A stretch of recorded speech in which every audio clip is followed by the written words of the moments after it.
Bonsoir tout le monde. Je vais commencer et puis les personnes qui sont en retard nous rejoindront. Le titre de la visioconférence, c'est donc dynamiser son cerveau avec sa voix en utilisant le casque ForBrain pour développer les capacités d'apprentissage chez les enfants, mais nous verrons aussi que chez l'adulte, le casque peut rendre de grands services. Donc vous voyez, je le porte pour faire la visioconférence et au bout de quelques minutes, entre 7 et 10 minutes, je vais sentir que mon cerveau, ça y est, il est dynamisé, il est en route, tout va bien. Donc je suis Danielle Segas et après avoir été pendant 45 années orthophoniste et consultante en audiopsychophonologie, j'ai décidé de partager mon expertise et mon expérience sur Internet avec des parents, des enseignants et des professionnels de l'enfance dans le but d'aider davantage d'enfants à aimer, apprendre à lire et à écrire. Pendant les 15 dernières années de ma vie professionnelle, j'ai associé l'audiopsychophonologie à l'orthophonie. Et c'est là que j'ai obtenu vraiment les meilleurs résultats avec donc des rééducations qui étaient rapidement menées. Au lieu d'avoir des enfants qui restaient 2 ans, 3 ans, 4 ans en rééducation, eh bien, en 2 fois 15 jours, le gros du problème était réglé. Ça ne veut pas dire que c'était complètement terminé, mais en 2 fois 15 jours, ça y était. Il y avait moins de fautes d'orthographe, il se mettait à lire. Et voilà, donc j'ai même fait de l'alphabétisation d'adultes. Ça, c'était à l'île de la Réunion, en associant l'orthophonie et l'audiopsychophonologie. J'ai animé des stages de langue donc pour des chômeurs longue durée qui devaient trouver du travail dans le monde de l'hôtellerie et du tourisme. Donc, je vous rappelle, c'était à l'île de la Réunion. Voilà, donc le casque est utile autant pour les adultes que pour les enfants. Je vais vous présenter ce soir, et donc en images. Je continue de faire finalement ce que j'ai fait durant ma vie professionnelle, en associant l'orthophonie à l'audiopsychophonologie, puisque vous allez voir dans ma présentation que ce casque, il est issu des travaux d'Alfred Tomatis, qui a créé l'audiopsychophonologie. On va voir ça dans la présentation. Et donc, du coup, j'ai créé une formation, vous le savez, qui s'appelle donc Aimer, apprendre à lire et à écrire, qui est une formation qui couvre toutes les bases de l'apprentissage de la lecture et de l'écriture chez les enfants de 3 ans et demi à 12 ans, jusqu'à la fin du primaire et les 2 premières années de collège aussi, et la remédiation. Et en associant en fait donc le casque à retour vocal ForBrain aux méthodes que j'enseigne dans ma formation Aimer, apprendre à lire et à écrire, eh bien, on obtient donc des résultats qui sont probants, puisque en quelques mois, plusieurs parents me font ce retour qu'en quelques mois, leurs enfants sont sortis des gros problèmes qu'ils avaient, notamment au niveau de la dyslexie. Donc, je suis vraiment satisfaite. Maintenant, il y a 250 personnes qui ont fait l'acquisition du casque à retour vocal ForBrain. Donc, j'ai maintenant un super retour aussi. Ce ne sont pas forcément donc des personnes qui suivent ma formation, mais qui utilisent le casque et me font des retours. Encore avant-hier, il y a une maman qui m'a fait un retour pour me dire qu'en 3 semaines, il est bien évident que sa fille n'a pas appris à lire en 3 semaines, mais en 3 semaines, elle s'est mise à lire. Il y a eu un déblocage qui s'est produit alors qu'elle ne lisait pas, elle avait de grosses difficultés d'apprentissage de la lecture, et en 3 semaines, elle s'est mise à lire. Ce qui veut dire qu'en fait, elle avait un énorme manque de confiance en elle et que le casque lui a permis justement de développer cette confiance en elle qui lui manquait parce qu'à l'école, elle ne réussissait pas tellement qu'elle était envahie par les émotions et donc ces émotions bloquaient sa capacité d'apprendre. Mais en fait, elle savait lire quelque part puisqu'en 3 semaines, la maman me dit, en 3 semaines, elle sait lire. Donc, ça veut dire que c'était là, mais elle ne s'en servait pas. Donc, c'est ça qui est intéressant, ça aussi, comme retour. Donc, vous savez ce que je vais faire, c'est que je vais partager l'écran et je vais vous faire la présentation donc, du casque et de sa technologie. Après, je répondrai à vos questions. On y va. Donc, utiliser sa voix pour dynamiser son cerveau. Avec le casque à retour vocal ForBrain. Alors, qu'est-ce que ForBrain? Alors, Voilà, le casque, il est muni d'un filtre dynamique, d'un micro très sensible et de membranes à conduction osseuse. Ce sont des écouteurs, mais ce sont des vibrateurs qui se posent sur les tempes. Voilà, comme moi, et non pas sur l'oreille. Et le filtre dynamique, je vais vous expliquer ça un petit peu plus loin. Et voilà, donc c'est un appareillage qui est très simple et très léger. Alors, les bases scientifiques de cette technique qui ont permis donc la réalisation de ce casque. Alors, Forbrain, en fait, c'est le nom qui est donné à ce casque, c'est une marque, et c'est un produit de la société Sound for Life. C'est une société qui est basée à Hong Kong et qui est spécialisée dans la création de produits facilitant les habiletés cognitives et les capacités d'apprentissage. Forbrain a été créé en collaboration avec la société Aftershock. Vous devez connaître parce que ce sont eux qui fabriquent en fait beaucoup justement de casques à conduction osseuse pour le sport.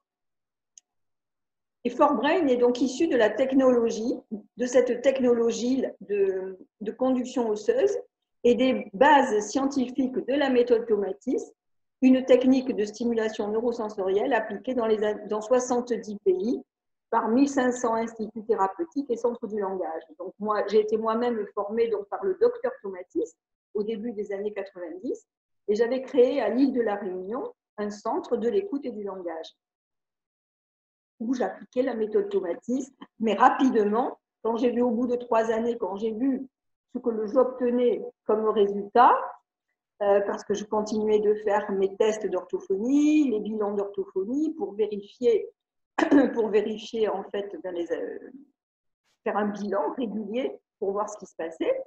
Et quand j'ai vu les résultats que j'obtenais, eh bien, je me suis dit, si j'obtiens les résultats rien qu'en faisant une stimulation neurosensorielle auditive, alors si j'associe l'orthophonie aux séances de rééducation auditive, eh bien, je vais obtenir des résultats encore plus probants encore. Et c'est effectivement ce qui s'est passé.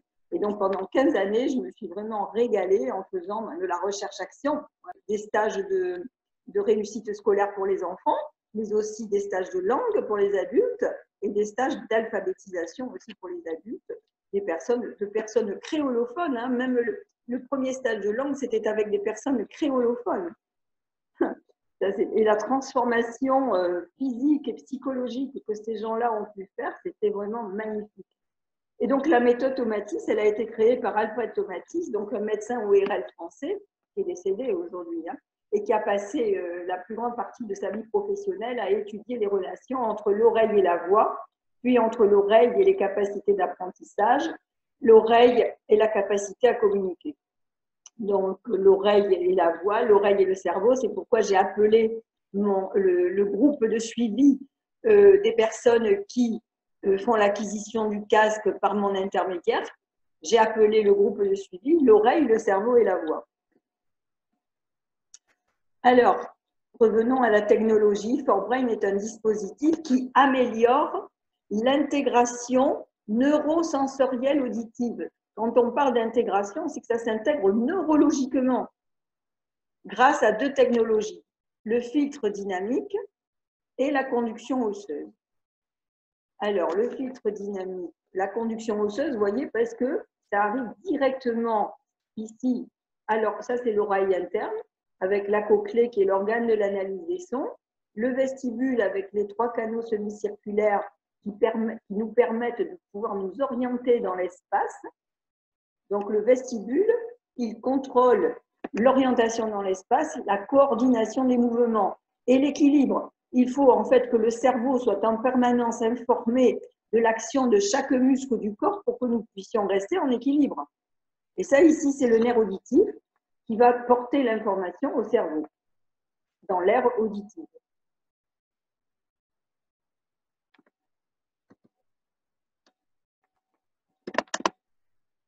Alors, le filtre dynamique, c'est quoi?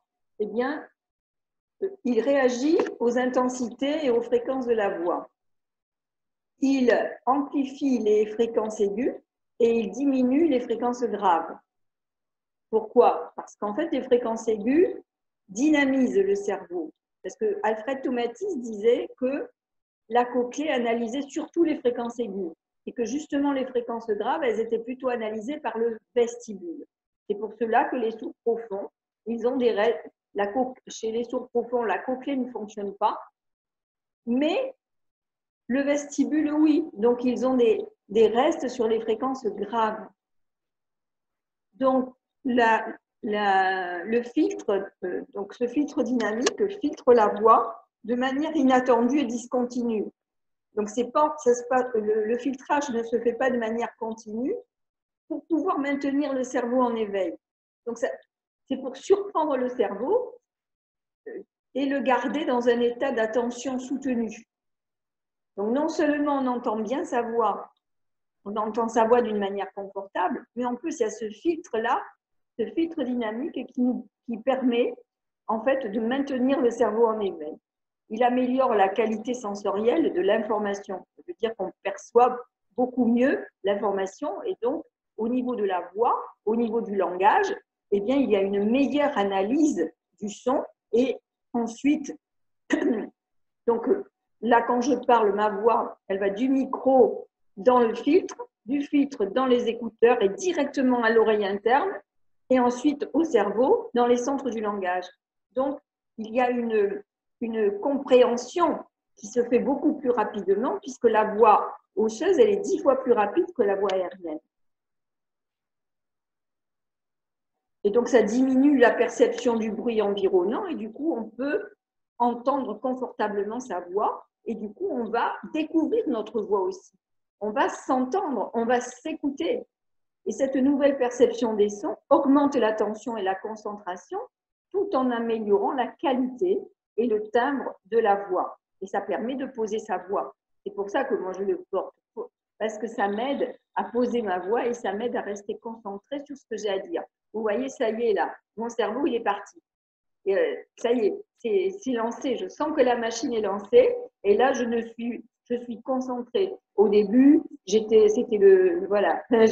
petit peu dans un petit état de stress pour le démarrage et je n'avais pas les idées claires. Là, ça y est, c'est fait. Je sens mon cerveau est efficient.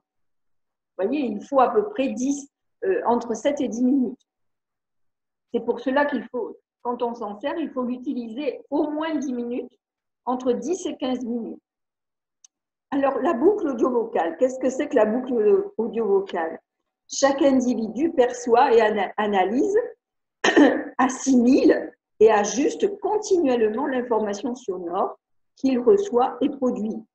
C'est un phénomène naturel qui est nécessaire à tous les processus d'apprentissage appelés retour vocal, on appelle ça l'audio-feedback. C'est-à-dire que lorsque je parle, même si je n'ai pas le casque, lorsque je parle, je contrôle ma voix par des circuits neurologiques internes, bien sûr, je contrôle ma voix. Parce que si je ne contrôlais pas ma voix, je bafouillerais. Voilà. Donc, le casque à retour vocal for brain permet une meilleure qualité du contrôle de la voix par l'oreille. Donc, il améliore la perception de la voix. Il travaille simultanément sur tous les aspects de cette boucle audio-vocale et nous allons voir que c'est très important d'avoir, parce que ça va aider les enfants à développer la conscience de leur propre voix, la conscience des sons qu'ils produisent avec leur voix. Et c'est très important dans l'apprentissage de la lecture puisque ça va les aider à développer la conscience phonémique qui est la clé pour l'accès au code. La conscience phonémique, c'est ce qui va permettre à l'enfant d'accéder au code de lecture. Car un son du langage correspond à une lettre ou un ensemble de lettres. C'est la base de l'apprentissage de la lecture. Ça n'est pas la finalité, parce que la finalité de la lecture, c'est de comprendre le texte qui est écrit. Mais on ne peut pas comprendre le texte qui est écrit si on n'a pas accès au code d'écriture. Et si on ne connaît pas la langue dans laquelle il est écrit, bien sûr. Alors, la boucle audio-vocale, c'est le processus naturel que tout individu assimile par lequel tout individu assimile et analyse l'information sonore qu'il reçoit, et il a juste en retour l'information sonore qu'il émet. C'est ainsi que quand on est dans le bruit, eh bien, on va parler plus fort pour couvrir. Et ça, on va le faire instinctivement. C'est donc un va-et-vient permanent entre le son que l'on émet et celui que l'on perçoit. Par exemple, lorsqu'on parle dans un environnement bruyant, la boucle audio-vocale nous permet d'ajuster parfaitement notre voix en une fraction de seconde pour couvrir ce bruit. Et ça se fait de manière automatique. Alors, le bon fonctionnement de la boucle audio-vocale relève de la discrimination auditive, de la conscience phonologique et de la perception du rythme de la parole. C'est donc important, quand on améliore la boucle de contrôle audio-vocal, on améliore la discrimination auditive nécessaire pour l'apprentissage de la lecture et de l'écriture, discriminer entre les consonnes sourdes et les consonnes sonores. Donc les enfants n'entendent pas cette vibration laryngée au début. Petit à petit, on va leur en faire prendre conscience, ne serait-ce qu'en mettant notre main sous la gorge pour leur faire sentir la vibration de qui est différent de qui souffle juste. Et les consonnes occlusives, les consonnes qui éclatent, les consonnes courtes.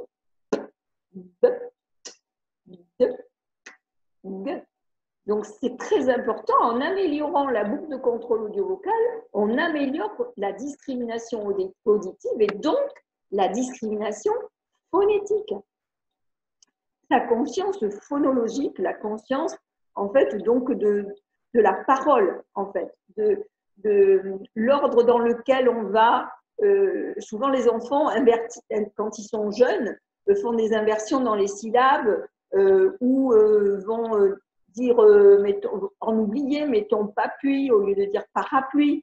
Donc, petit à petit, ils vont prendre conscience des syllabes qui composent un mot et des sons qui composent chaque syllabe. Donc ça, c'est très important pour l'orthographe, le premier niveau d'orthographe, qui est l'orthographe, justement, phonologique. Et ensuite, l'amélioration de la boucle audio-vocale permet d'améliorer aussi la perception du rythme de la parole. Alors, voilà, donc c'est ce que je vous disais, voilà, la portée de ces améliorations, elles dépassent le cadre de la parole, elles sont indispensables dans tout processus d'apprentissage et même de développement personnel, puisque améliorer le contrôle de la voix par l'oreille, c'est prendre conscience de sa voix, c'est donc prendre conscience de soi. En même temps, on la trouve belle, cette voix, parce qu'on la reconnaît, parce qu'on a l'habitude d'entendre notre voix de l'intérieur. Quand on fait un enregistrement de notre voix, en général, on ne l'aime pas parce qu'on l'entend de l'extérieur. On n'a pas l'habitude d'entendre notre voix comme les autres l'aperçoivent, parce que nous l'apercevons de l'intérieur par la vibration osseuse. Et du coup, cette voix, on la reconnaît, c'est comme une espèce de reconnaissance de soi, d'amour de soi, d'estime de soi, et d'affirmation de soi et de confiance en soi. Donc, la boucle audio-vocale, elle peut être perturbée pour diverses raisons qui sont soit émotionnelles ou physiologiques. Par exemple, sous l'effet du stress, votre voix peut prendre une couleur très particulière et un rythme très désagréable. Et oui, la voix, elle est hypersensible aux émotions. Donc, notre voix change en fonction des émotions qui nous traversent. En améliorant le fonctionnement de la boucle audio-vocale, ForBrain est une aide précieuse dans différents domaines. Donc, on va aller voir ces différents domaines un peu plus loin. Alors, ça améliore quoi? Ben, ça améliore la mémoire, ça améliore le langage et la parole, et aussi l'attention, parce que ça améliore l'écoute de notre voix. Donc, l'attention, on est à l'écoute, on fait attention.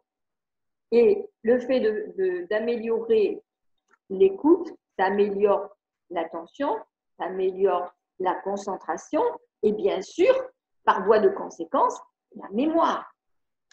et notamment la mémoire verbale de travail, très importante dans les processus d'apprentissage de la lecture et de l'orthographe.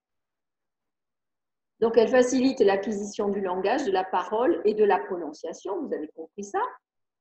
Elle facilite aussi l'apprentissage de la lecture, de l'orthographe et même de l'écriture, le geste graphique.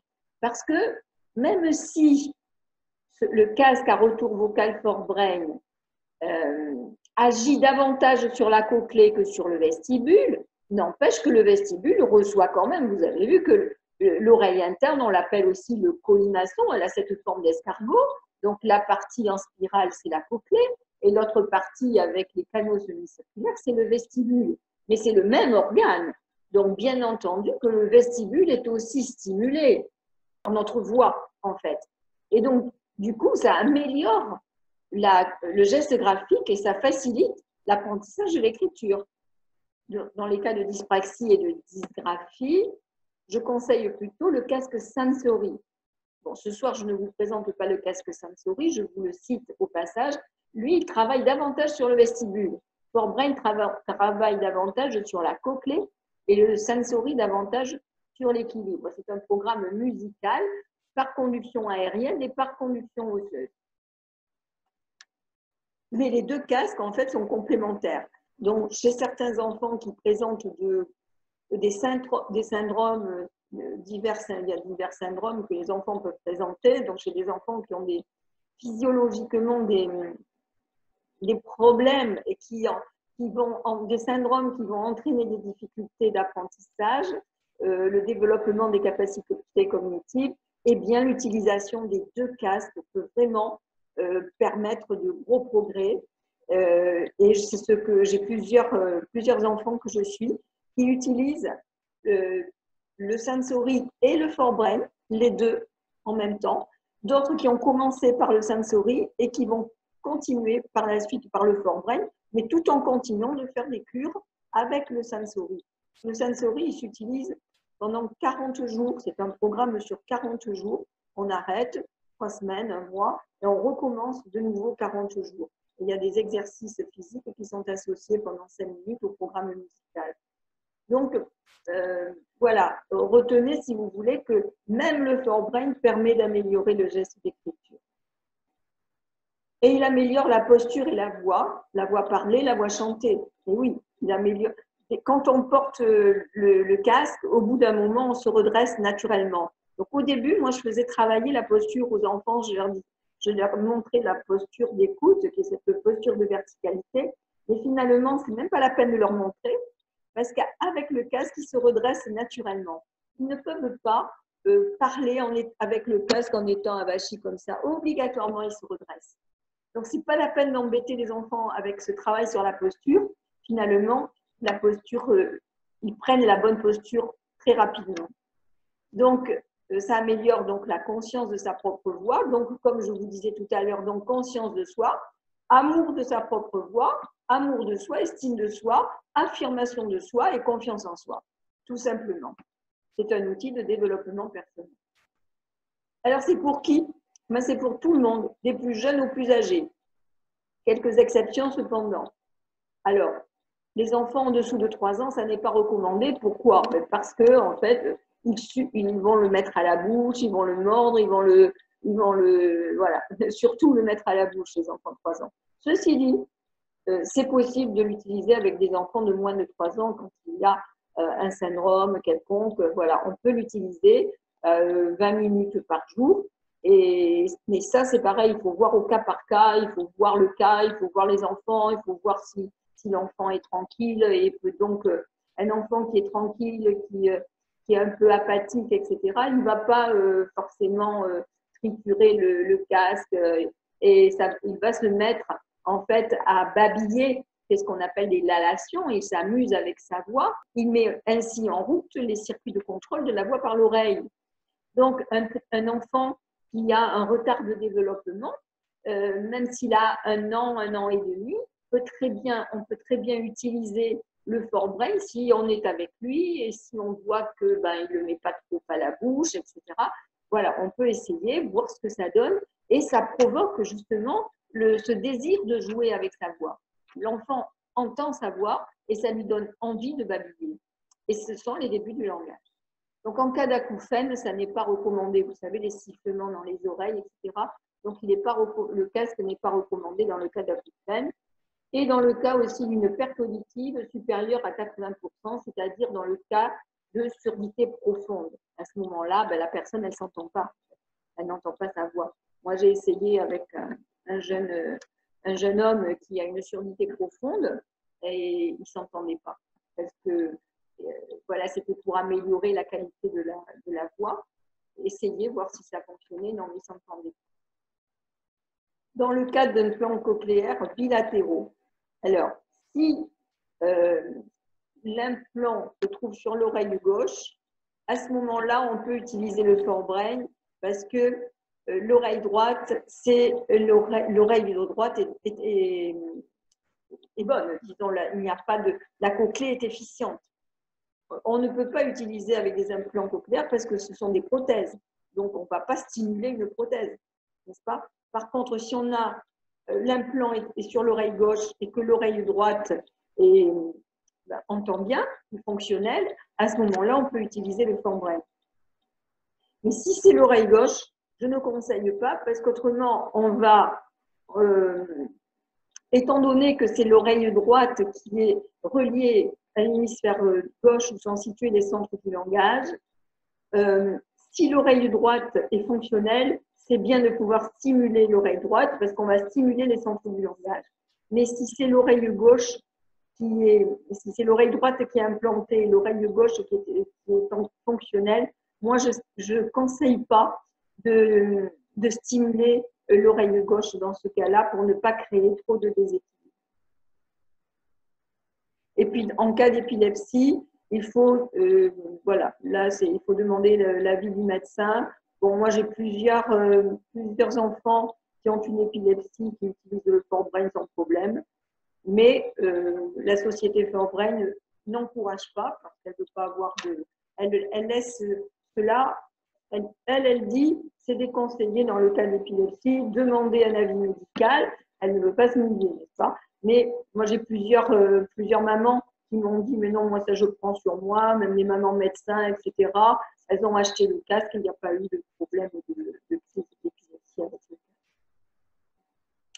Alors, on peut, quelques applications, ça veut dire que là, on peut s'amuser en fait à développer la musicalité, c'est-à-dire on peut s'amuser à chanter en lisant, par exemple. On peut travailler le rythme en lisant un poème, en prenant sa respiration à chaque ligne. Et donc, on va ainsi instaurer un rythme et travailler le rythme de la parole, la fluidité. On va lire un texte en reprenant notre respiration à chaque rèse. La rèse, c'est un groupe de mots qui fait sens.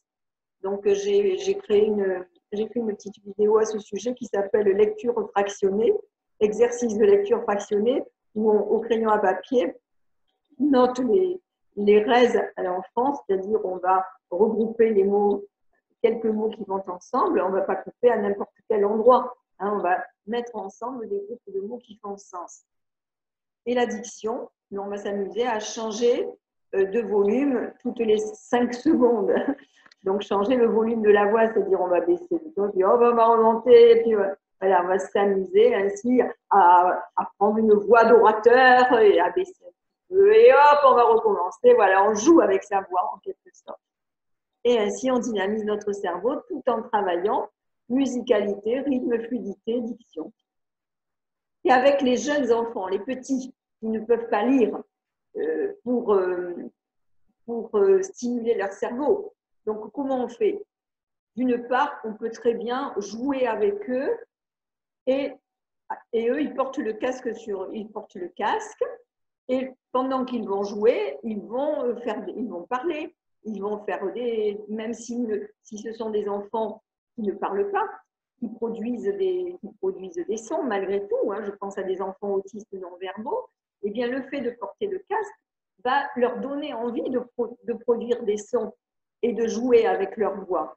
Donc, quand vous êtes avec l'enfant, vous pouvez très bien regarder un livre avec lui, vous pouvez faire des puzzles, etc., tout en parlant avec lui. Et quand vous êtes vous vous mettez à côté de lui, à droite, du côté du micro. Comme cela, il va entendre votre voix par le micro et par les vibrateurs. Et comme cela, ça va aller directement dans les centres du langage. Donc, mettez-vous côté micro lorsque vous êtes avec un jeune enfant, mais même un enfant plus grand. Quand vous êtes à côté de lui, si vous l'aidez à faire ses devoirs et qu'il porte le casque pendant qu'il fait ses devoirs, vous vous mettez donc à sa droite, côté micro, pour qu'il vous entende à travers le micro et les vibrateurs. Donc, vous pouvez vous amuser avec un enfant jeune aussi, vous pouvez vous amuser à chanter, à des comptines et vous couvrez la voix de l'enfant pour lui montrer le tempo et le guider. Vous pouvez montrer, on peut très bien montrer l'articulation. Par exemple, un enfant qui n'arrive pas à dire le son, par exemple, on peut l'aider. On lui fait mettre la pointe de son doigt sur la langue devant là, et la langue se soulève au fond pour taper le poil du palais. Voilà. Donc, on peut faire ça aussi. Et du coup, ça va aider l'enfant, le casque, à la reproduction du son. Vous avez vu, la boucle audio-vocale. Donc, il va adapter son émission vocale en fonction de ce qu'il a entendu. Comme il a mieux entendu et qu'il va mieux contrôler, il va y arriver. Donc, on peut travailler. Les orthophonistes, par exemple, ont intérêt à utiliser le casque pendant leur rééducation parce que ça va vraiment les aider et ça raccourcit la durée des rééducations. On peut s'amuser à faire un dialogue avec un livre, on trouve un livre un peu drôle, par exemple, et on alterne les personnages, etc. La diction, on va exagérer les sons, comme si on était en train de faire un discours. On va travailler sur la mémorisation, on peut très bien dire des mots à l'enfant ou un groupe de mots, et puis il faut voilà, qu'il le mémorise, même si on peut même faire ça en famille quelque part ou avec un petit groupe d'enfants. Et celui qui a le casque et qui a besoin de travailler à ce niveau-là, ça va l'aider. Donc, soit vous faites ça, vous lisez un groupe de mots et l'enfant doit les mémoriser et les répéter. Donc, c'est une aide pour apprendre. Porter le casque pendant le temps des devoirs, je conseille ça. C'est-à-dire, de la même manière qu'on attrape sa trousse, son livre, son cahier, ses crayons, eh bien, on met le casque sur la tête. Parce que comme cela, on va y penser. Sinon, on n'y pense pas et le casque reste dans sa boîte. C'est dommage, parce que c'est quand même un investissement d'une part, et d'autre part, c'est un outil tellement puissant, ça serait quand même dommage de ne pas l'utiliser. Donc, l'enfant peut lire à haute voix pendant 10-15 minutes, en tout cas pas moins de 10, au moins 10 minutes, avant de commencer son travail scolaire. Comme cela, hop, il va dynamiser son cerveau et il va pouvoir ensuite travailler beaucoup plus vite tout en gardant le casque sur la tête. Il va s'en servir pour lire un énoncé de problème, par exemple, pour pouvoir mieux comprendre les consignes. Il va s'en servir pour apprendre ses leçons, pour apprendre une poésie, pour apprendre ses mots de vocabulaire, pour apprendre l'anglais, etc. Donc, 10 à 20 minutes par jour, pendant normalement 10 semaines, 10 semaines consécutives. On fait une pause et on recommence pendant 6 à 8 semaines. Mais moi, pour les enfants, je conseille de ne pas faire de pause. Je conseille qu'ils l'utilisent pendant toute l'année scolaire, sans interruption, sauf pendant les petites vacances scolaires. S'ils ont envie de continuer pendant les petites vacances scolaires à faire de la lecture à haute voix avec le casque, c'est bien. Mais c'est bien aussi de faire une pause parce que ça permet une intégration neurologique. C'est-à-dire le cerveau va utiliser, on a stimulé neurologiquement le cerveau et pendant le moment de pause, eh bien, on a, comment dire ça, le cerveau va s'adapter à cette stimulation et il va y avoir un effet de rémanence. C'est-à-dire qu'on n'est pas obligé de se servir du casque à retour vocal tout le temps, tout le temps, tout le temps. On stimule le cerveau et ça dure, en fait. Mais de temps en temps, par exemple, moi, lorsque j'enregistre mes vidéos de formation, je mets le casque. Pourquoi? Parce que ça me permet d'être concentrée sur ce que j'ai à dire, parce que je fais mes vidéos sans script. C'est-à-dire, je me fais un petit schéma heuristique, voilà, un petit schéma au tableau, et à partir de ce schéma, je dis ce que j'ai à dire. Il faut dire que j'y ai pensé longtemps à l'avance, etc. Donc, je sais de quoi je vais parler. Voilà. Donc, mais quelquefois, j'oublie de mettre le casque. Alors, quelquefois, je m'en aperçois parce que, eh bien, j'ai du mal à démarrer ma première vidéo. En général, je fais plusieurs vidéos à la suite. Et la première, c'est difficile. Et je m'aperçois que j'ai oublié de mettre le casque. À d'autres fois, je ne me suis pas aperçue que je n'ai pas mis le casque et je m'en aperçois au montage de la vidéo. Je dis, tiens, mais je n'avais pas le casque parce que je n'en avais pas besoin. Voilà. Donc, il y a des fois où on est en forme, des fois où je suis en forme, je n'ai pas besoin du casque. Et à d'autres fois, ben, je suis moins en forme et finalement, j'ai besoin du casque. Mais je le mets systématiquement, vous voyez, pour faire un webinaire, je le mets systématiquement parce que vraiment, ça m'aide beaucoup. Ça m'aide à rester concentrée. Je me sens performante, en fait, avec le casque.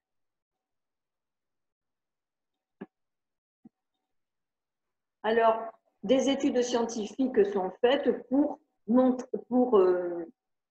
évaluer les résultats avec le ForBrain.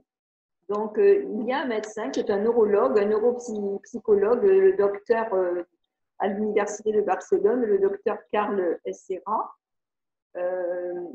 qui a vérifié donc, ce qui se passe dans le cerveau sous IRM, donc en faisant un IRM fonctionnel, pour voir ce qui se passe. Et effectivement, on peut voir que les zones du langage s'éclairent davantage. Donc, il y a une toute dernière étude aussi qui montre vraiment que l'utilisation de ForBrain modifie efficacement la parole et la voix. Et donc, ça, c'est paru dans le journal américain spécialisé donc, dans le langage, comme les orthophonistes en France. Donc, pour consulter ces recherches et leurs résultats, vous pouvez aller sur le site de ForBrain et vous pouvez lire les résultats. Donc, il y a des résumés en français, mais vous pouvez lire les résultats en anglais si vous lisez le. Donc, le casque, il a aussi obtenu le prix du BET Award pour la meilleure technologie innovante en éducation. Ça, c'était en 2015. Et également le meilleur produit pour aider les enfants à la maison, donc le Family Choice Award. Ça, c'était donc en 2015. Ça fait déjà 4 ans. Et vous pouvez lire des témoignages sur ma page aimelireécrire.com/forbrain-1. C'est ma page de présentation du casque sur mon blog Aimer lire écrire. Ce n'est pas sur la page Facebook, c'est sur le blog. Et c'est à partir de cette page que vous pouvez commander le casque. Donc, pour commander, ben voilà, vous allez sur la page aimelireécrire.com/forbrain-1. Ensuite, sur cette page, on va y aller, vous allez voir. Vous allez trouver un bouton rouge « J'achète ». Vous remplissez le formulaire d'inscription parce que comme cela, moi, j'ai votre adresse mail donc, dans une liste spéciale donc, des personnes qui commandent le casque ou bien qui s'intéressent au casque. Et donc, comme cela, après, je peux vous envoyer des messages chaque fois qu'il y a une promotion. Donc, je récupère votre adresse mail avec ce formulaire d'inscription et vous tombez sur le formulaire de ForBrain où vous pouvez commander le casque. Et sur la première page du bon de commande, vous allez voir le prix de 223 € au lieu de 279. Ne vous inquiétez pas, mon numéro d'affiliation, mon numéro qui vous permet d'avoir 10% supplémentaire de remise, est déjà pré-rempli. Bien qu'en faisant envoyer et continuer, vous arrivez sur la deuxième page du bon de commande et là, vous allez avoir le prix de 200,88 € au lieu de 279 qui va être automatiquement affiché. Donc, ne vous inquiétez pas si vous voyez 223 sur la première page. Et vous allez avoir 200 € qui s'afficheront ensuite parce que mon numéro mon code de réduction est déjà rempli. Voilà. Et si vous voulez m'écrire, vous me contactez à daniel@emiliereclair.com. Ça, vous le trouvez. Vous trouvez mon adresse email sur la page en question, la page donc Forbrain que je vous ai dit tout à l'heure. Et vous pouvez aussi prendre rendez-vous en allant sur ce site, sur You Can Book Me, pour prendre un rendez-vous gratuitement si vous voulez en parler avec moi avant de commander. Je vais revenir vous trouver. Je vais arrêter le contrôle de l'écran. Voilà. Alors, c'est Axel qui est là. Bonsoir Axel, comment allez-vous? Ben, j'espère que vous avez pu voir. Sinon, je vais envoyer le replay. De toute façon, vous aurez le replay. Voilà. Maintenant, vous pouvez me poser vos questions. Si vous voulez que l'on aille sur la page, je peux vous amener sur la page Émilie Récrire. Si vous voulez qu'on aille faire un petit tour, on peut faire ça. Voyons, vous pouvez mon partage d'écran. Je vais vous amener, et après, je vais répondre à vos questions si vous en avez. Ok, vous voulez bien que je vous amène sur la page de présentation du casque pour vous montrer la page, vous montrer comment ça se passe? Vous voulez bien? Oui? Oui? Ok, d'accord. Claudine a dit oui. On va aller y faire un petit tour. Donc, il y a une vidéo qui vous présente le casque. Alors, voilà. Quand vous cliquez ici, vous avez le bouton, il y a un bouton j'achète. Et quand vous cliquez sur le bouton j'achète, il y en a un autre plus bas. Hein. Voilà. On vous demande de remplir, de mettre votre adresse mail. Donc ici, moi, je mets la mienne. Voilà, mon prénom, Daniel. Et ici, on vous dit, je m'inscris pour acheter le casque. Vous cliquez là-dessus. Voilà. Et là, vous allez tomber sur le bon de commande Forbrain. Voilà, là, on est chez Forbrain. Eh bien, il y a écrit commander avec 20% de remise. OK. Mais, alors, si on va en bas, on va voir que c'est à 223 € au lieu de 279. Mais, ici, vous voyez, il y a mon numéro. Numéro d'affiliation, c'est le code de réduction. Voilà. Si votre commande est recommandée par un professionnel, veuillez indiquer son numéro d'affiliation, c'est-à-dire le code de réduction pour obtenir une réduction. Donc, il est déjà rempli, mon code de réduction. Et quand vous allez cliquer ici sur envoyer et continuer, eh bien, on va le faire et vous allez voir le prix va s'afficher avec 200 €. Donc là, moi, je vais mettre mes coordonnées à moi. Donc, voilà, c'est yes. Tac.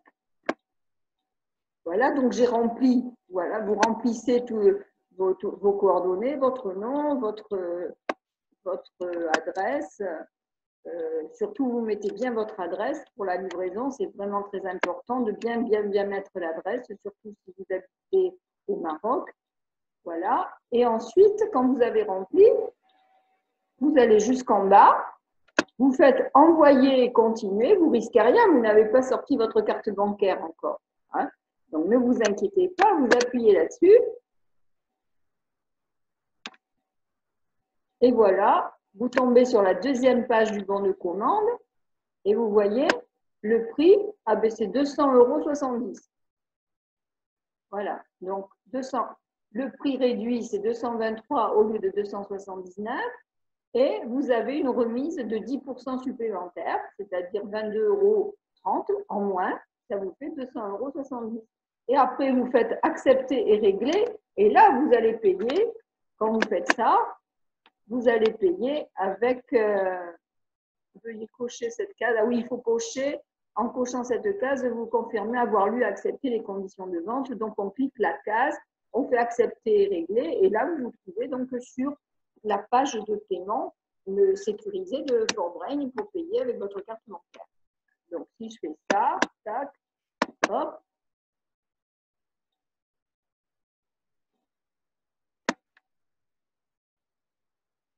Et voilà. Donc, vous pouvez payer avec votre compte PayPal, avec le compte PayPal ou avec votre carte, avec une carte bancaire. Et puis voilà. Et donc, le casque, il est livré en 3 à 5 jours en France. Et sinon, je crois qu'au Maroc, il est livré dans les 7 jours à peu près, hein, pas plus de 10 en tout cas. Donc, il est garanti 2 ans, le casque. Vous avez une garantie de satisfaction de 30 jours, c'est-à-dire que vous avez 30 jours pour l'essayer. Si vous voyez que ça ne convient pas, que ça va, que l'enfant ne s'habitue pas, ou bon, ben, normalement, il n'y a aucune raison. Hein. Donc, vous avez 30 jours pour l'essayer et vous pouvez le renvoyer avant les 30 jours. Voilà, alors je vous écoute maintenant. Est-ce que vous avez des questions? Alors, Axel qui dit de mon côté tout de suite non. Donc, et Catherine qui dit on n'est pas obligé d'aller chez l'orthophoniste avec le casque. Alors, la question, ça veut dire quoi, Catherine? Ça veut dire, je ne comprends pas bien la question. La question, elle peut vouloir dire 2 choses. Est-ce que le fait d'avoir le casque dispense d'aller chez l'orthophoniste? Non. Vous pouvez, le fait d'avoir le casque permet à la rééducation orthophonique d'aller plus vite. Si l'enfant est suivi en orthophonie, on n'arrête pas l'orthophonie parce qu'on a acheté le casque, si c'est ça la question. La question, ça peut être aussi, la question, ça pourrait être, est-ce que l'enfant peut mettre le casque pendant la séance chez l'orthophoniste? Oui. Alors, Catherine qui dit, pour ne pas vexer l'orthophoniste. On n'est pas obligé d'aller chez l'orthophoniste avec le casque. Ah, c'est ça, pour ne pas vexer l'orthophoniste. Oh, ben pourquoi est-ce qu'elle se vexerait, l'orthophoniste? Alors, il y a des orthophonistes qui ne connaissent pas le casque. Il n'y en a pas beaucoup hein, qui connaissent le casque. D'accord, j'ai vu la question, Axel, pour savoir si le casque est rechargeable. Bien sûr, on va en parler. Il a une très grande autonomie, le casque. Donc, il suffit d'en parler avec l'orthophoniste que vous avez fait l'acquisition d'un casque à retour vocal for brain. Et si elle ne connaît pas, elle va vous dire « Ah ben je ne connais pas » et puis est-ce que l'enfant peut porter, est-ce que l'enfant peut prendre sa séance avec le casque? Eh bien, vous allez avoir des orthophonistes qui vont vous dire oui, et puis d'autres qui vont vous dire non. Voilà. Et en général, quand elles sont ouvertes, eh ben, elles découvrent le casque, elles sont contentes et du coup, elles font l'acquisition d'un casque pour travailler avec les enfants. Donc, elles sont étonnées de voir les résultats presque immédiats d'ailleurs, hein, parce que quand un enfant qui a un retard de parole porte le casque, je vous garantis que ça va très vite, hein, l'amélioration de la parole avec le casque. Alors, le casque, oui, donc la réponse, Catherine, c'est ça dépend de la relation que vous avez avec l'orthophoniste. Je ne vois pas pourquoi ça la vexerait. Vous pouvez lui demander si elle connaît le casque à retour vocal for brain. Par exemple, je ne vous ai pas montré, moi, dans la page, tous les témoignages qu'il y a, vous irez voir tous les témoignages qu'il y a. Il y a le témoignage de Catherine Boudon, qui avait acheté le casque pour son fils Amaury. Pour la rentrée scolaire la rentrée scolaire 2017 où il rentrait en 5e.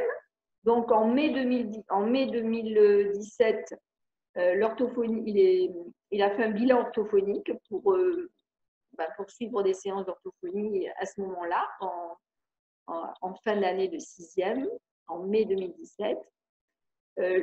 L'orthophoniste avait trouvé dans son bilan qu'il avait un niveau de CE2 en lecture. La maman a acheté le casque. Il ne l'a pas utilisé chez l'orthophoniste, le casque, mais il l'a utilisé bien régulièrement à la maison et il a lu aussi beaucoup avec sa maman, etc. Moi, je le voyais en visioconférence comme cela, en face à face, je l'ai suivi pendant toute l'année scolaire, tous les samedis, je l'appelais, histoire de le booster, de le faire lire pour voir comment il faisait, etc. Parce que ça fait partie de mes premiers des premières personnes qui ont acheté le casque. Donc, au début, je voulais vraiment voir comment ça se passait, suivre vraiment les gens de près pour être sûr qu'ils l'utilisaient bien, de manière à avoir vraiment des résultats. Et bien, au mois de mai 2018, l'orthophoniste a refait un bilan. Eh bien, Amaury avait un niveau de fin de 5e. Il avait gagné 4 classes au niveau de la lecture. Donc, voilà, il allait entrer en 4e, il avait un niveau de fin de 5e, et puis ça y est, maintenant, il est lancé, il est en 3e, et tout va bien, quoi. Et même ses professeurs ont dit en début d'année qu'il allait, l'année dernière, en 4e, que ce serait un très bon élève en lycée. Et quand sa maman a fait ma connaissance, elle m'envoyait des messages où elle me disait « Oh, de toute façon, il ne sera jamais bon en français ». C'était son grand désespoir. Et pourquoi vous dites ça, qu'il ne sera jamais bon en français? Pourquoi? Ça s'appelle pronostic, ça ne s'appelle pas. Il avait un diagnostic de dyslexie, cet enfant. Mais de dire qu'il ne sera jamais bon en français, ça, c'est de l'imaginaire, ça n'est pas la réalité. Et c'était en même temps, elle le disait ça comme si c'était quelque chose de certain. Eh bien non, ça n'a rien de certain. Et bien sûr que oui, il peut devenir un excellent élève après en français. Il a eu du mal à démarrer la lecture, c'était difficile, l'orthographe aussi, maintenant tout va bien, quoi. Donc je pense qu'il reste encore je sais pas, je ne sais pas où il en est là de l'orthographe, mais ça, au niveau phonologique, en tout cas, ça allait bien. Mais là, ça fait 2 ans, je ne sais pas, il faudrait que je demande où est-ce qu'il en est de l'orthographe. Alors, le casque, il est rechargeable, oui, avec un petit cordon. Ben voilà le cordon. Donc, ce cordon, vous pouvez le mettre soit au chargeur du téléphone, soit vous pouvez le mettre, à l'ordinateur. Là, je l'avais à l'ordinateur parce que je l'avais rechargé tout à l'heure pour être sûr de ne pas tomber en panne pendant le live. Et voilà, et donc on le met ici. Voilà, petit cordon qui se met là. Et ça qui se charge, vous le mettez au chargeur du téléphone ou bien dans la prise USB de l'ordinateur. Une petite lumière, une LED rouge va s'allumer, va s'éclairer. Voilà. Et quand une LED rouge s'éclaire, et quand il est chargé, elle devient bleue. Vous voyez? Voilà, une petite LED bleue. Il y a des boutons ici. Il y a des boutons pour le plus et moins. C'est pour augmenter ou diminuer le volume, mais vous n'y touchez pas. Parce qu'en fait, le volume est déjà pré-réglé de manière confortable. Donc, il n'y a pas besoin de toucher au volume. Et sauf pour les personnes qui ont une hypersensibilité, qui trouvent que c'est trop fort. Mais si c'est trop fort, on écarte le micro, c'est tout. Du coup, ça fait, on entend moins fort. Et si on trouve que c'est pas assez fort, on rapproche le micro de la bouche. Voilà. Donc, on peut régler le volume en rapprochant ou éloignant le micro. La bonne distance, c'est 2 doigts, à peu près. Voilà, 2 doigts. Donc, normalement, on ne touche pas au volume. Voilà, sauf dans des cas vraiment particuliers, par exemple dans les cas de surdité avec 50-60% de perte, on peut augmenter un petit peu le volume. Mais de toute façon, sachez que lorsque vous allez éteindre l'appareil, est-ce que je l'ai allumé? Voilà, vous voyez, donc là, il est allumé, là, je l'éteins, hop, la petite LED s'éteint. Et quand on éteint l'appareil, il revient au volume initial. Il est pré-réglé pour éviter justement de mettre le son trop fort, pour ne pas abîmer l'oreille.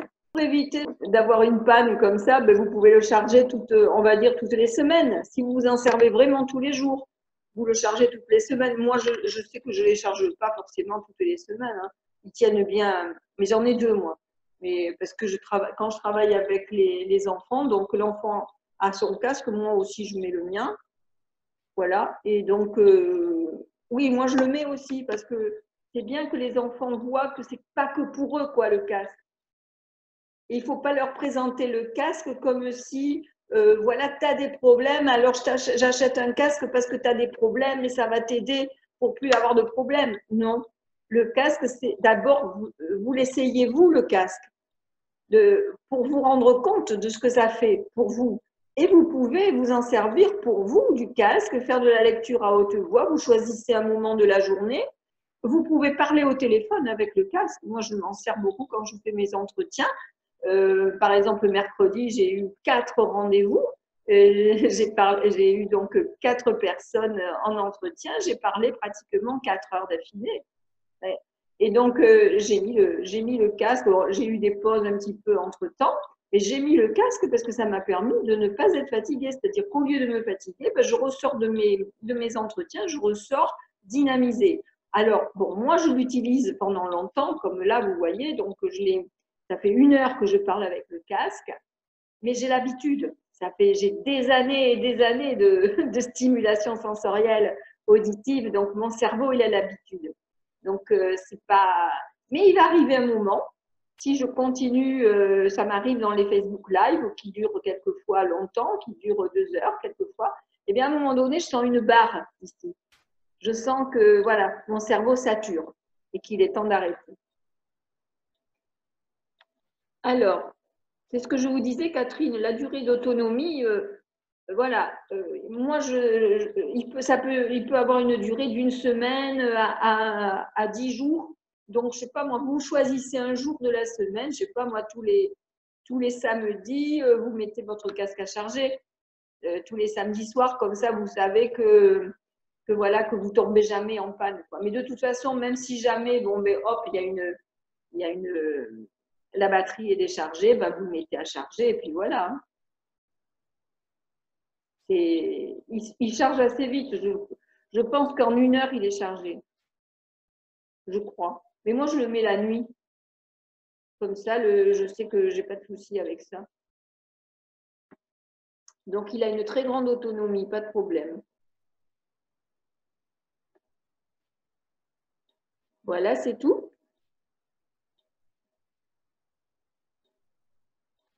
Donc, si vous avez une question particulière par rapport à votre enfant, pourquoi est-ce que vous voulez acheter le casque? Voilà, Catherine, apparemment, vous avez un enfant qui est suivi en orthophonie. C'est un enfant de quel âge?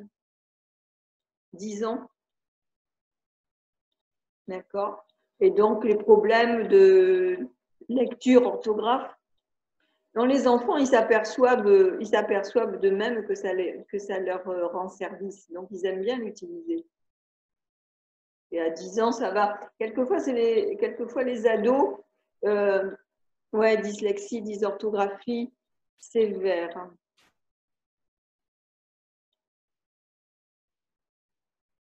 Et il est suivi depuis longtemps en orthophonie, là?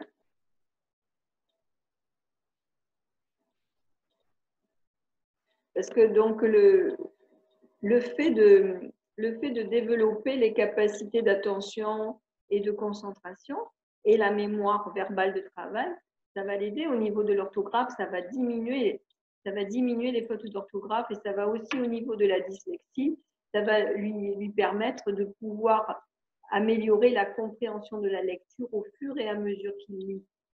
Alors, ça fait 1 an et demi. 1 an et demi, c'est ça? Oui, d'accord. 1 an et demi, ok. Et donc, il faut aussi savoir comment s'y prendre, par exemple, pour apprendre les mots. Moi, j'ai appelé cette technique la méthode PER, percevoir, évoquer, restituer. C'est-à-dire, je dis à l'enfant, donc, ils ont des mots à apprendre. Alors, il faut quand même essayer aussi de rassembler les mots en famille de mots pour savoir que, je sais pas moi, si éléphant, ça s'écrit PH, ben, l'éléphante et l'éléphanto, ça va aussi s'écrire PH. Donc, c'est bien de faire des familles de mots. Mais après, comment mémoriser l'orthographe d'un mot? Donc, j'ai fait aussi une petite fiche là-dessus dans ma formation, aimer apprendre à lire et à écrire. Il y a tout un module sur l'orthographe lexicale. C'est la plus difficile, celle-ci. Parce que pourquoi ça s'écrit comme ça? Parce que c'est comme ça. Quelquefois, il y a des raisons étymologiques, mais pas toujours. Apprendre les mots et justement en utilisant le casque. Donc, on va faire découper le mot en syllabes. Il ne s'agit pas d'écrire, de regarder le mot juste qu'une fois et puis de l'écrire tout de suite. Là, ah, ça y est, je sais, je l'écris tout de suite. Ah oui, bien sûr, il n'y a pas eu de faute, mettons. Mais ça ne veut pas dire qu'il va s'en rappeler le lendemain. Donc, il faut avoir le projet, apprendre le mot en ayant le projet qu'on va s'en souvenir, pas simplement dans 5 minutes, ni demain, mais pour toujours. Alors, comment on fait pour se souvenir de l'orthographe d'un mot pour toujours? Donc déjà, il faut avoir ce projet, très important. Il faut avoir envie aussi, il faut être motivé pour se souvenir. Et on n'apprend pas des mots simplement on n'apprend pas les mots simplement pour avoir 0 faute à la dictée. On apprend à écrire les mots parce que écrire, c'est une activité sociale. On écrit pour être compris. Et tout le monde utilise le même code. Donc, si j'écris en français, j'écris de gauche à droite, je n'écris pas dans n'importe quel sens. J'écris de gauche à droite. Et les mots, eh bien, ils ont une manière de s'écrire. Et donc, chacun doit respecter la manière dont ça s'écrit. C'est un code social. Et en respectant la manière dont ça s'écrit, on a davantage de chances d'être compris. Donc voilà, on n'écrit pas pour faire 0 faute à la dictée. On n'apprend pas les mots pour faire 0 faute à la dictée. On apprend les mots pour respecter un code d'écriture parce que ça s'écrit comme ça et que tout le monde a la même référence, celle du dictionnaire. Comment ça s'écrit? Et après, la même chose au niveau de l'orthographe grammaticale. Et donc, l'orthographe, écrire, c'est quelque chose de complexe parce que ça veut dire qu'il faut analyser le langage à la vitesse à laquelle on écrit. Donc, si le geste graphique lui-même n'est pas correctement maîtrisé, alors l'enfant met toute son attention sur le geste lui-même d'écriture et il ne fait pas attention, il n'a pas suffisamment d'attention, de capacité d'attention pour analyser le langage et ça à la vitesse à laquelle il écrit. Donc, il y a des exercices au niveau de l'orthographe grammaticale notamment. Moi, je travaille au niveau de l'oral et j'ai appelé ça la méthode grammaire-langage. Donc, pour travailler au niveau du langage et de travailler l'immédiateté, c'est-à-dire l'analyse immédiate. Et ça, on essaye de le faire rapidement. Et à l'oral, on peut le faire rapidement. Les exercices écrits, ce n'est pas rapide, ça. Donc, on le fait d'abord à l'oral et puis après, les enfants peuvent faire les exercices écrits qu'ils ont l'habitude de faire. Pour mémoriser l'orthographe d'un mot, on va faire découper le mot en syllabes. Voilà. Et il va falloir chercher quels sont les sons qui composent chaque syllabe. Et chercher, est-ce qu'il y a des doubles lettres? Est-ce qu'il y a des sons caméléons? C'est-à-dire, par exemple, le son 1 qui peut s'écrire IN, EIN, AIN, YN, et également avec un M quand c'est devant un P, un B, etc. Est-ce qu'il y a justement des règles d'écriture comme ça, le M devant un P ou un B, le son entre deux voyelles, la lettre S qui change de son, la lettre G aussi qui peut changer de son en fonction de la voyelle qui suit.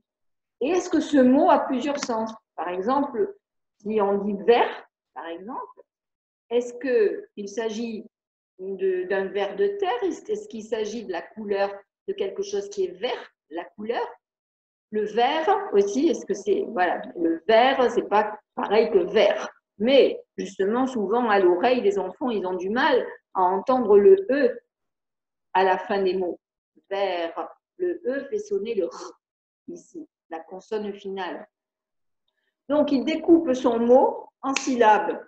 Si je dis, je ne sais pas moi, parapluie. Et il va mettre un trait pour chaque syllabe. Parapluie. Pas. Qu'est-ce que tu entends? Ah. Alors, on écrit pas. Ra. Qu'est-ce qu'on entend? Ah. Et après, pluie. Pluie. Alors là, c'est plus difficile. Pluie, parce que quelquefois, ils vont oublier le L, ils vont écrire pluie. Et à la pluie, c'est un nom féminin, il prend un E. Donc, pluie. On entend U, U, I, et à la fin, il y a un E qu'on n'entend pas. Donc, pluie. Et l'enfant écrit, il va l'écrire, soit avec des lettres mobiles. Moi, j'aime bien utiliser les lettres mobiles. Il peut l'écrire en écriture cursive une fois qu'il a écrit avec les lettres mobiles. Après, je lui dis, maintenant, ferme les yeux et tu essayes de voir, tu imagines un tableau devant tes yeux et tu vois le mot écrit en lettres de lumière. Est-ce que tu le vois, le mot pluie? Est-ce que tu le vois écrit en lettres de lumière sur le tableau imaginaire que tu as dans ton esprit? Déjà, il faut qu'ils arrivent à imaginer le tableau. Ensuite, à voir le mot écrit en lettres de lumière. C'est important. Oui, alors maintenant, épelle le mot. Épelle chaque lettre que tu vois. Il faut qu'ils les voient pour pouvoir les épeler. P, A, R, A, P, L, U, I, E. OK, mais maintenant, toujours les yeux fermés. Maintenant, tu le vois toujours le mot écrit? Oui. Et bien maintenant, tu vas l'épeler à l'envers. E, I, U, L, P, A, R, A, P. Voilà, et là, il est obligé de les voir, parce que si jamais il ne le voit pas, alors vous voyez, il peut faire ça avec le casque. Pendant ce temps-là, voilà, il travaille avec le casque, il parle avec ça, il entend sa voix, etc. Ça dynamise son cerveau, en même temps, il apprend. Donc oui, le casque, 10 minutes, 15 minutes de lecture à haute voix avec le casque, c'est bien, mais pouvoir faire des exercices adaptés, c'est pour cela que j'ai créé la formation Aimer apprendre à lire, à écrire et que je conseille aussi le casque. Donc en utilisant les deux, on peut arriver à obtenir vraiment d'excellents résultats.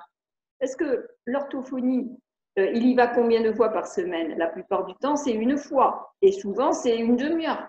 Les séances d'orthophonie, moi, je gardais les enfants 1 heure. Parce qu'en une demi-heure, on n'a pas le temps de faire grand-chose. Et je les voyais une fois par semaine, mais 1 heure. Et après, ben, après, j'ai travaillé sous forme de stage parce que je trouvais que ça n'allait pas assez vite. Donc, j'ai associé l'audiopsychophonologie, donc avec le matériel de Tomatis, qui était l'oreille électronique, etc., et les séances d'orthophonie, et tout ça de manière intensive. Et avec une amie, on avait mis au point une pédagogie sous forme d'atelier d'écriture pédagogique et sous oreille électronique, dont les enfants s'entendaient, ils lisaient leur production écrite, etc. Donc, il y avait à la fois un travail d'écoute passive et un travail d'écoute active avec le micro et l'oreille électronique qui transformait aussi leur manière d'entendre et du coup aussi de s'entendre eux parler. Donc, on a fait vraiment un super beau travail là, pendant 15 ans. C'était super. Voilà, vous avez compris, Catherine?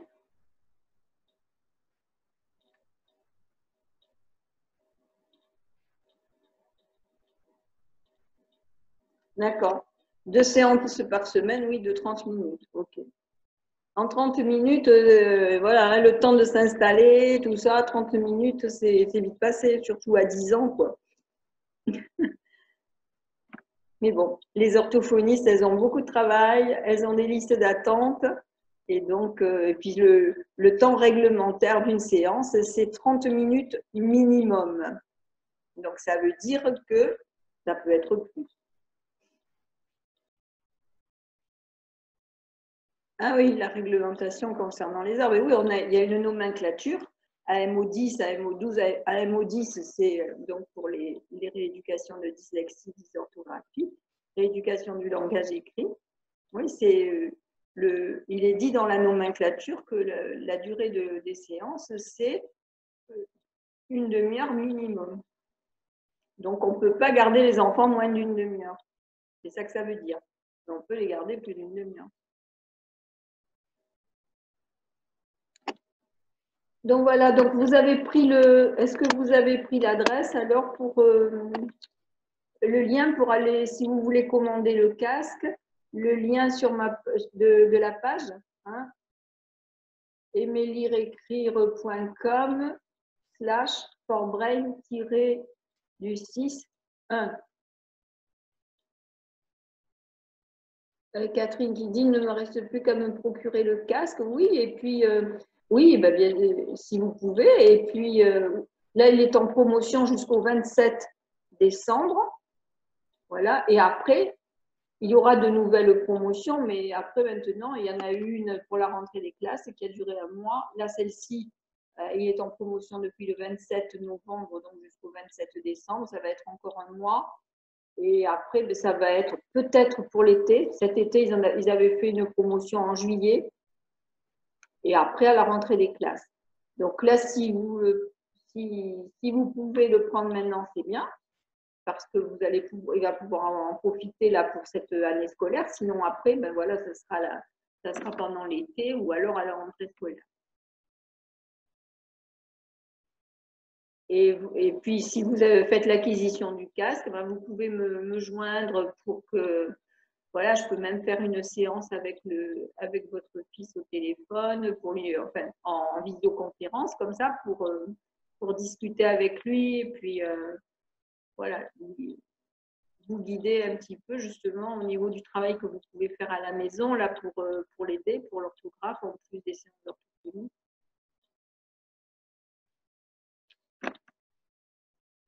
Avec plaisir, Catherine. Voilà. Est-ce que vous avez d'autres questions? Bon, alors, c'est Josie qui me dit « J'ai lu que ce casque améliore la mémoire et la concentration. » Tout à fait, Josie. Oui, oui. Oui, parce que vous n'étiez pas là tout à l'heure, vous n'avez pas vu, vous allez voir, si vous étiez inscrite oui, puisque vous êtes là, c'est que vous étiez inscrite à la visioconférence, je vais envoyer le replay, vous regarderez. Ça améliore l'écoute, donc ça améliore l'attention, ça améliore la concentration et ça améliore la mémoire, et surtout la mémoire verbale de travail. Donc oui. Donc ça permet aux enfants quand vous achetez le casque, il faut dire aux enfants que ça va leur permettre de travailler plus vite et d'apprendre plus facilement leurs leçons.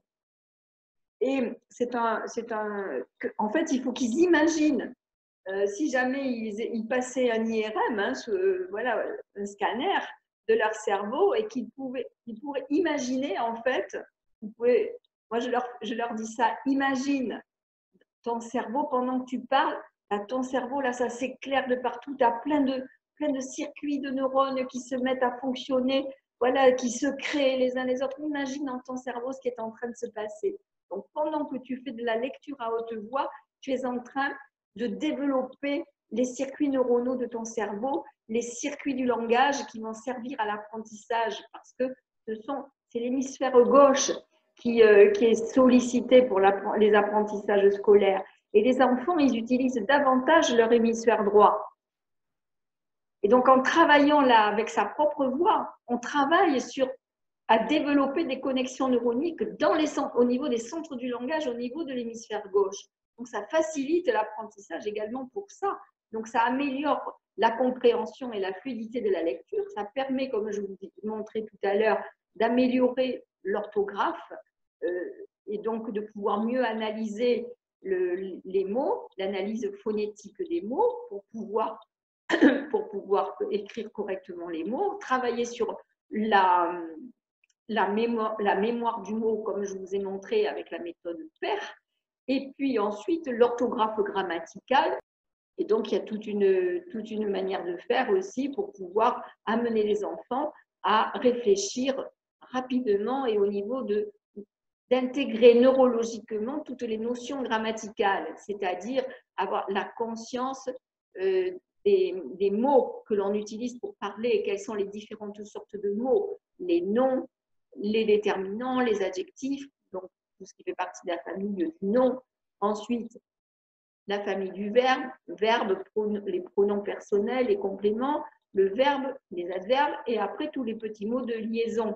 Donc, je leur explique que c'est comme si on avait une boîte à outils. Voilà.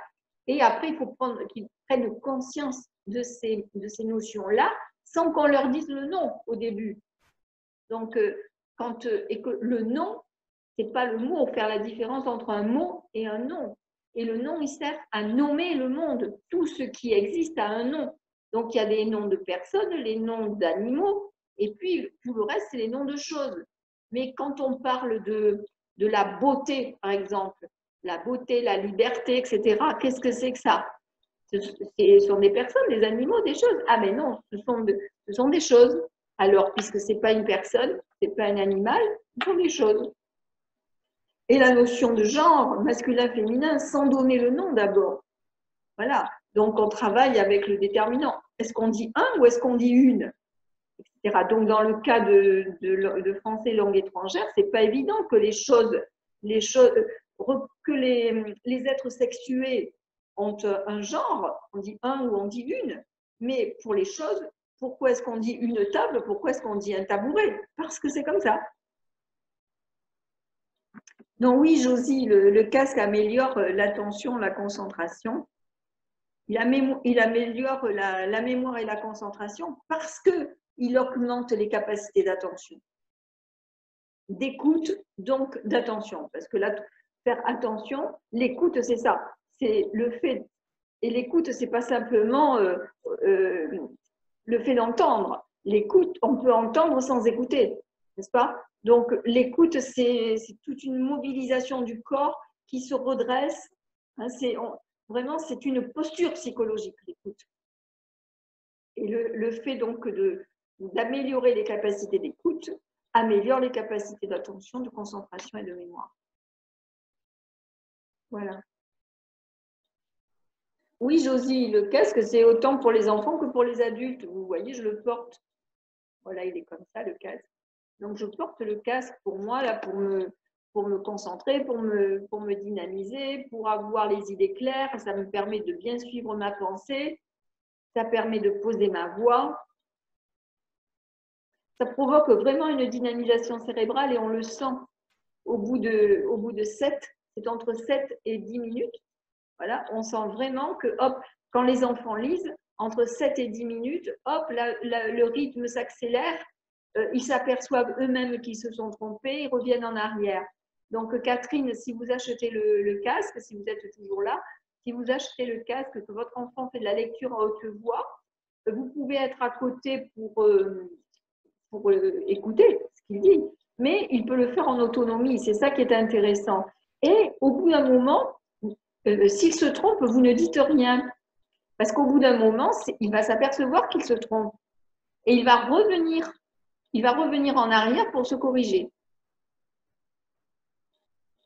Le casque, pardon. Qu'est-ce qu'elle me dit, Axel? Ah, est-ce que le casque peut aider les malentendants? Puisque normalement, ils utilisent des prothèses. Alors, j'ai parlé de ça aussi, j'en ai parlé, Axel, dans la présentation. Oui, les malentendants peuvent utiliser le casque à condition que ça ne soit pas une surdité profonde. Il ne faut pas qu'ils aient plus de 80% de perte auditive. Donc, 60%, ça va, hein, mais plus au-delà de 60-70%, ils ne vont pas s'entendre. Alors, ils peuvent l'utiliser sans la prothèse et avec la prothèse. On peut essayer avec la prothèse, voir ce que ça se passe. Il ne faut pas que ça fasse un sifflement, un effet Larsen en fait entre le micro et puis la prothèse. Mais sans la prothèse, c'est bien d'essayer et peut-être en augmentant le volume du casque. Il faut essayer. Donc, quand vous parlez de malentendants, ce sont des enfants, Axel, ou ce sont des adultes? Et quel est le pourcentage de perte auditive? C'est surtout ça qu'il faut savoir.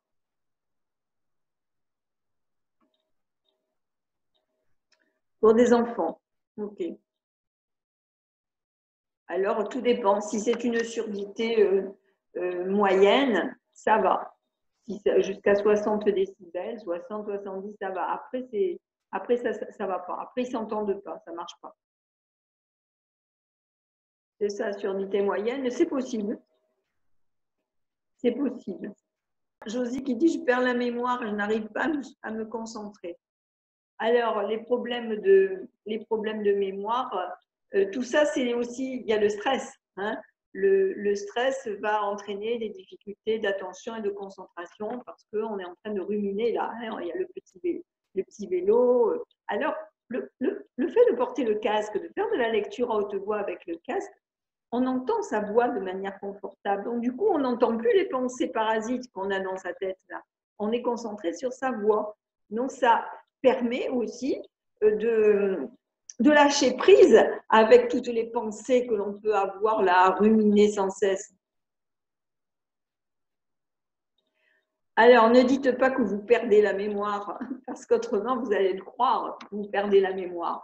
Dites que vous avez quelques difficultés de mémoire en ce moment et essayez de voir pourquoi vous avez des difficultés de mémoire. Si vous avez des soucis, c'est normal, parce que vous êtes en train de ruminer vos soucis.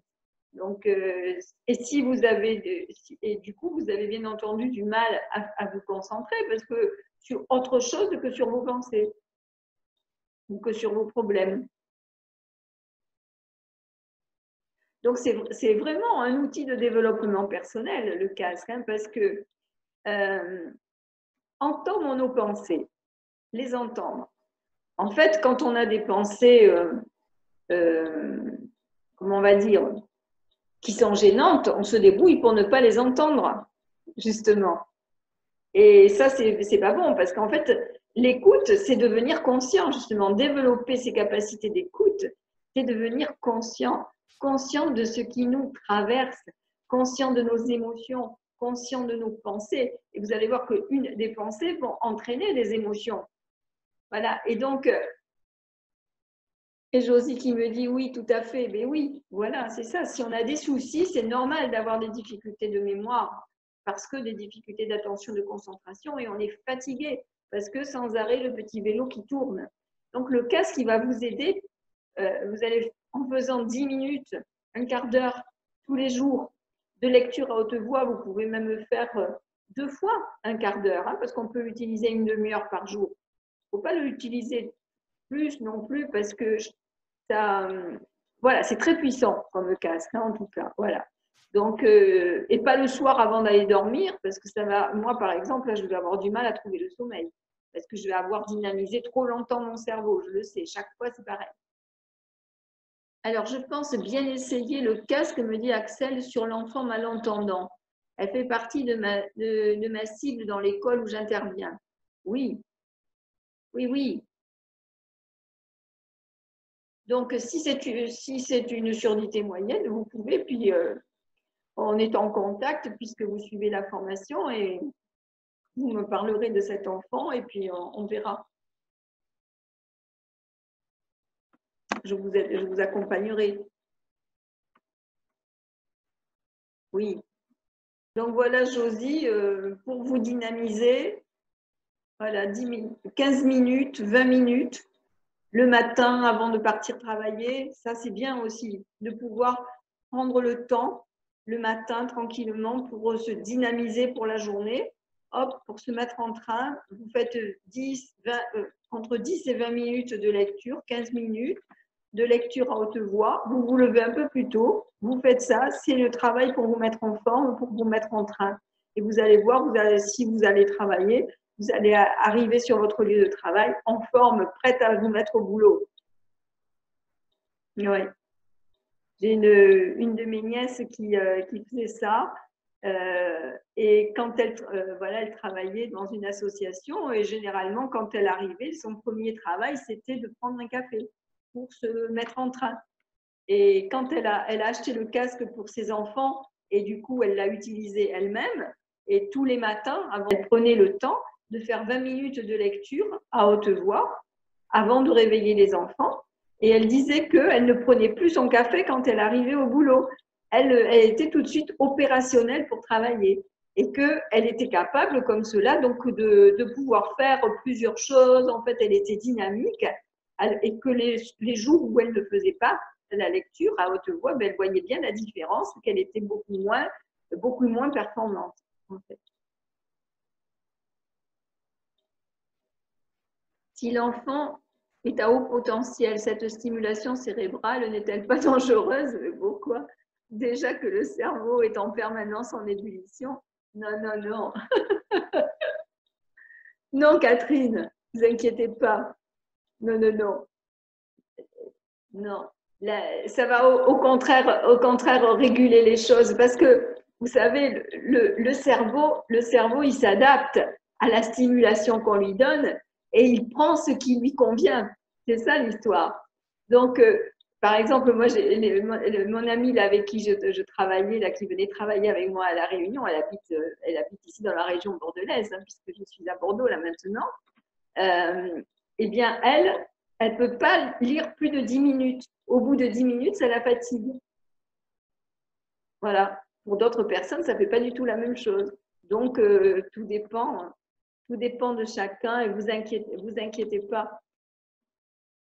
Ne vous inquiétez pas.